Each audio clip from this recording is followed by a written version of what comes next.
Hey guys, Daphne here. I'm a mom of two, a volleyball coach, and a handcrafted enthusiast. Today I'm going to talk about the 3 things that I'm so glad I brought to my second delivery that I forgot to bring in my first.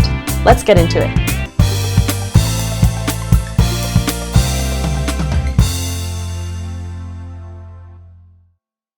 So you're almost at 40 weeks and your house is more or less ready for a baby, and now you're packing your bag.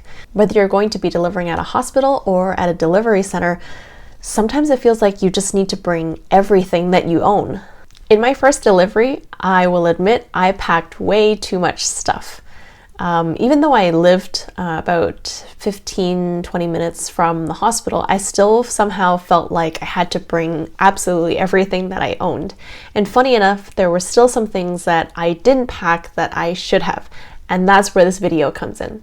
Now, nobody's paying me to talk about anything that I'm going to talk about today, but for your purposes, I'll leave links in the description where you can figure out if you want to get the same products that I did. Number 1. Adult diapers. In a lot of what you'll read and lists that you'll see, people will recommend that you bring overnight pads. And these are the same ones that you would normally use if you were on your period. But I tried that in my first delivery, and I tried Depends adult diapers in my second delivery, and there's just no comparison. Whether you deliver vaginally or via a C-section, you will bleed a lot. And sometimes little bits of your placenta, and that's solid placenta, will be stuck inside. Whether you deliver vaginally or you deliver via C-section, whether you deliver vaginally or via C-section, stuff is going to come out, and a lot of it. And sometimes it's like solid stuff, like leftover placenta. Little gross story, I actually passed this like huge gigantic golf ball sized thing, and a doctor placed it in a little bag in order to take it to get tested, and then when they were done with it, it happened to like fall out of his pocket, and it was just like this placenta in a bag sitting on the floor in the hospital. The reason that I prefer the adult diapers to the pads is that I didn't have to worry about any leaks at all. You can't really control where or how much fluid is going to come out. And so by just foregoing underwear and just wearing the Depends, I actually moved a lot more freely, and I wasn't constantly thinking about it if I felt something happen down there. The adult diapers also don't shift like a pad would when you're moving, and that really helped with not irritating or touching my stitches. And the best part about it is that whenever I would go to the bathroom, I would just toss the whole thing away and put on a new one. If you decide to go this route, 1 package should be enough, at least for the first 2 to 3 days, and then you can get more if you need to when you get home. Item number 2, kimono style onesies. When my first was born, I bought this cute little onesie for him to wear.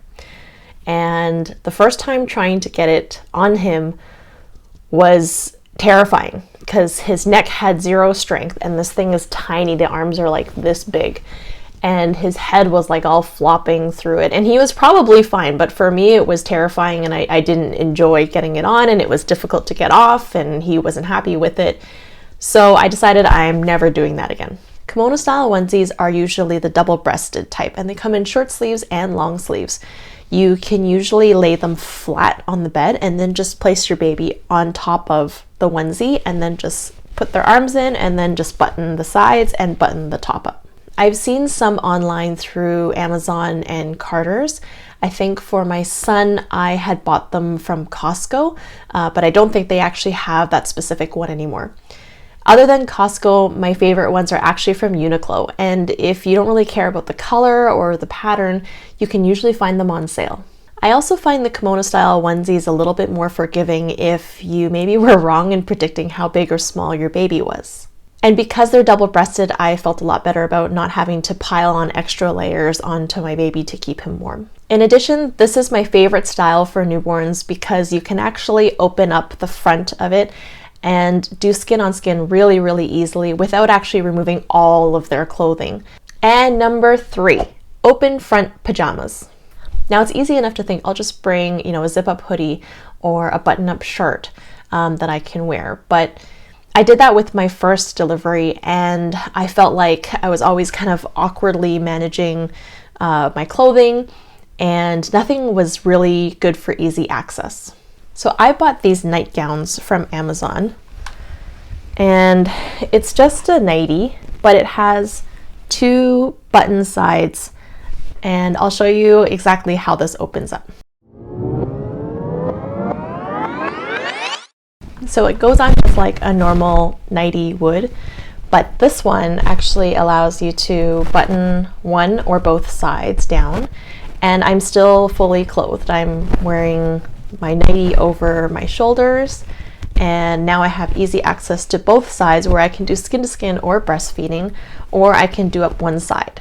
And I definitely recommend this over, say, like a nursing bra or cami, because you're not fiddling with, say, clasps, and your shoulders are covered, and this is sort of a nice way to kind of stay in your PJs but still be able to access your front.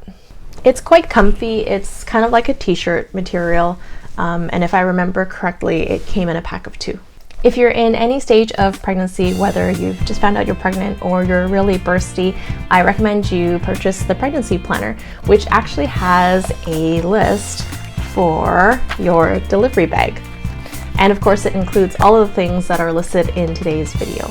The pregnancy planner is available for order on my website, and it has fillable calendars for every step of the journey from day 1 to week 40. It has checklists to help you plan out every corner, every item of your pregnancy, your delivery, and for your baby's needs. It also has weekly and monthly status pages where you can keep track of baby's growth and your symptoms, as well as your mental health, which is super helpful when you're visiting your medical care provider. It's almost exactly what I created for myself during my pregnancies, and makes a wonderful gift for a mom-to-be or for yourself as a personal keepsake. I hope this video was helpful for you. If you liked it and you want to see more, please subscribe to my channel and follow me on Instagram at daffodils.designs and pregnancyplanner.ca. Thanks guys, see you next time.